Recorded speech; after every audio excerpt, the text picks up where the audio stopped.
ไปពីទឹកខាងជើងអើយអូនណាក៏ដឹកហើយដល់ហើយខ្យល់បុកហើយไปពីទឹកខាងជើងអីធ្វើបន់កឋិនភូមិយើងសង្សារណាមុំបងអើយប្រពៃណីសាសនាអីធ្វើបន់កឋិនភូមិយើងសង្សារណាមុំបងអើយប្រពៃណីសាសនាព្រោះទៀនមានចិត្តអាណិតសមណេរចម្រើនឥតរេវិន័យធម៌អាព្រោះទៀនមានចិត្តអាណិតសមណេរសូមទិនឹងពុទ្ធពរទាំងឡាយ4ប្រការអាយុវណ្ណៈសុខៈនិងពលៈព្រមទាំងសម្បត្តិទាំងឡាយ3ប្រការសម្បត្តិមនុស្សសម្បត្តិទេវតានិងសម្បត្តិអស្ចារ្យគឺសម្បត្តិព្រះនិព្វានកំបីអខានឡើយសូមអនុមោទនាសម្បត្តិសដងនិងស្បងជីវរបរិខាអមត្របច្ច័យផងដែរណាសម្បត្តិសដងនិងស្បងជីវរបរិខាអមត្របច្ច័យផងដែរក៏សាងវត្តវាសាលាហោហែពៀនថ្នល់ឲ្យខ្មែរកាន់តែកើតតាមក៏សាងវត្តវាសាលាហោហែពៀនថ្នល់ឲ្យខ្មែរកាន់តែកើតតាមធ្វើទៀនមានស្បង់ប្រសង់ទទួលបរិស័ទណៃស្រងព្រួលបានបន់គ្រប់ប្រាណើយធ្វើទៀនមានស្បង់ប្រសង់ទទួលបរិស័ទណៃស្រងព្រួលបានបន់គ្រប់ប្រាអានិសង្ឃគុណកាយុហិតណាកុសលឡើយបំបានឡងជាតិក្រោយអានិសង្ឃគុណកាយុហិតស្រានកុសលឡើយប៉ុន្មានបានដល់ជាតិក្រោយ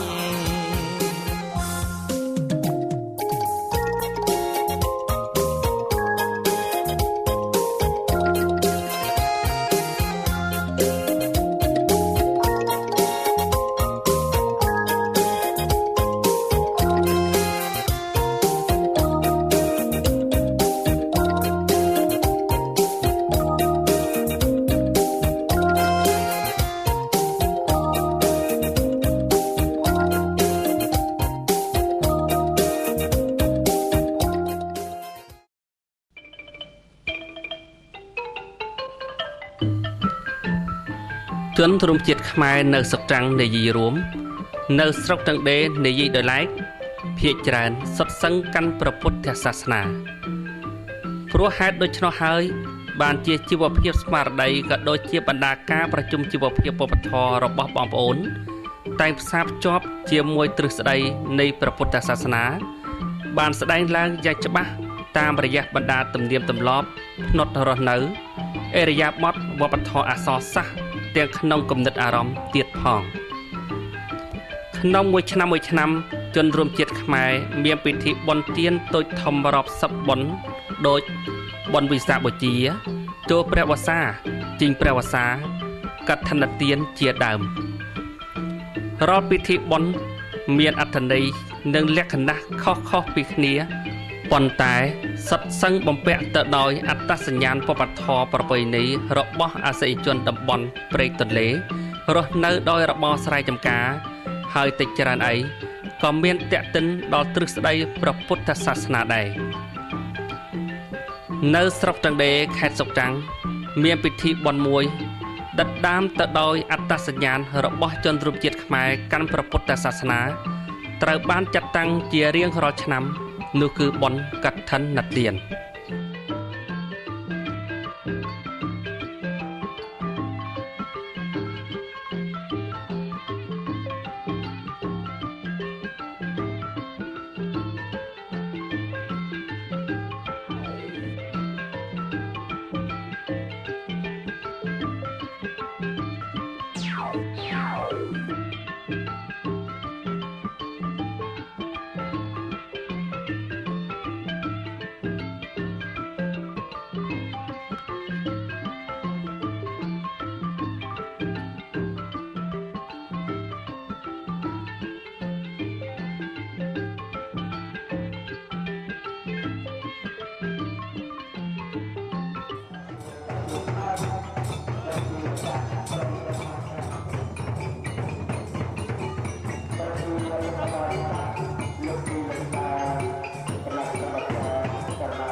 តាមការនិយមជារៀងរាល់ឆ្នាំក្រោយពេលជីងវស្សា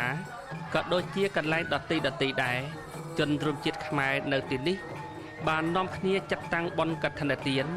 ដើម្បីវេប្រគេនដល់ព្រះសង្ឃដែលគង់ចាំព្រះវស្សាអស់ត្រីមាសកន្លង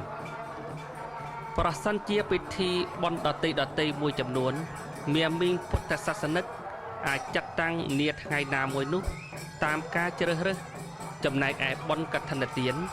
គឺគ្រាន់តែចាត់តាំងបានក្នុងរយៈពេល29ថ្ងៃគឺចាប់ពីថ្ងៃ100ខែអាសត់ដល់ថ្ងៃពេញបូរមីខែកដឹកប៉ុណ្ណោះហើយវត្តនីមួយក្នុងមួយឆ្នាំចាត់តាំងបានតែម្ដងទេ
អត្ថន័យ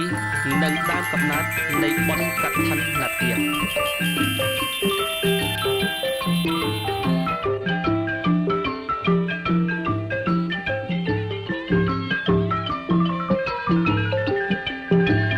បុណ្យកឋិនទានគឺជាបុណ្យមួយមានតែក្នុងព្រះពុទ្ធសាសនាប៉ុណ្ណោះជាទានមានមកតាមផ្លូវព្រះវិន័យហើយក៏ជាកាលទានដ៏ពិសេសមួយ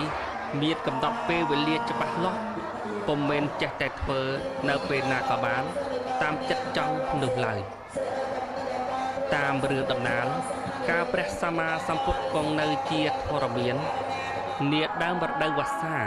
ព្រះសង្ឃនិមន្តទៅមកច្រើនពេកនាំឲ្យជន់ទៅលើរុក្ខជាតិនិងសត្វមានជីវិតមួយចំនួន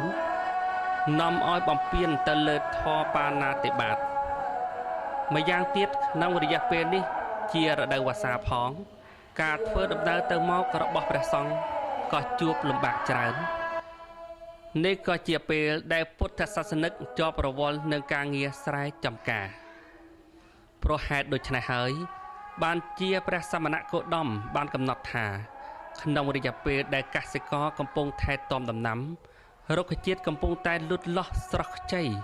សត្វផងទាំងឡាយកំពុងកើតកូនពូនចៅព្រះសង្ឃត្រូវតែគង់ចាំព្រះវស្សាក្នុងវត្តគ្រាន់តែជីងទៅក្រៅពេលមានការងារសំខាន់ចាំបាច់ប៉ុណ្ណោះ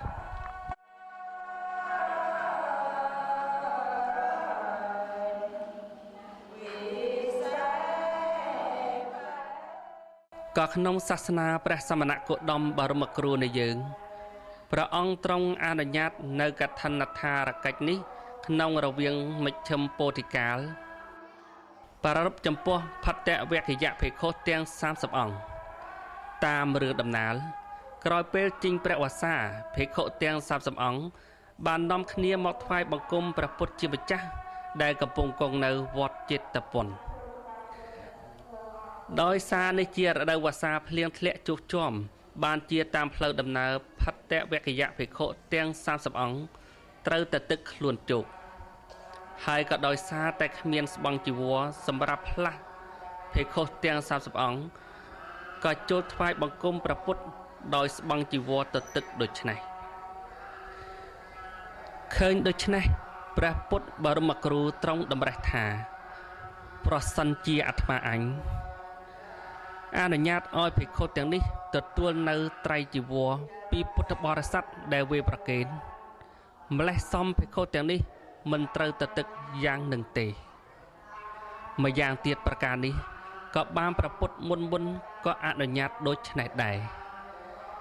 ដោយការពិចារណាខាងលើព្រះពុទ្ធជាម្ចាស់ក៏ចាប់ផ្ដើមអនុញ្ញាតក្រោយពីថ្ងៃជីងវស្សាក្នុងរយៈពេល1ខែពុទ្ធបរិស័ទអាចចាត់តាំងបុណ្យកឋិនទានសម្ដៅវេប្រគេនត្រៃជីវរដល់ព្រះសង្ឃក្នុងបំណងជួយព្រះសង្ឃសម្រាលការទុក្ខលំបាកដោយសារខ្វះត្រៃជីវរទន្ទឹមជាមួយគ្នានេះដែរព្រះពុទ្ធជាម្ចាស់ក៏កំណត់ច្បាស់ថាមានតែភិក្ខុណាដែលគង់ចាំវស្សាអស់ពេល3ខែហើយមានស្បង់ជីវរក្នុងទុពលភាពទើបអាចក្រាលគ្រងកឋិនទានបានចំណែកឯភិក្ខុណាដែលដាច់វស្សាគឺពុំអាចក្រាលគ្រងកឋិនបានឡើយ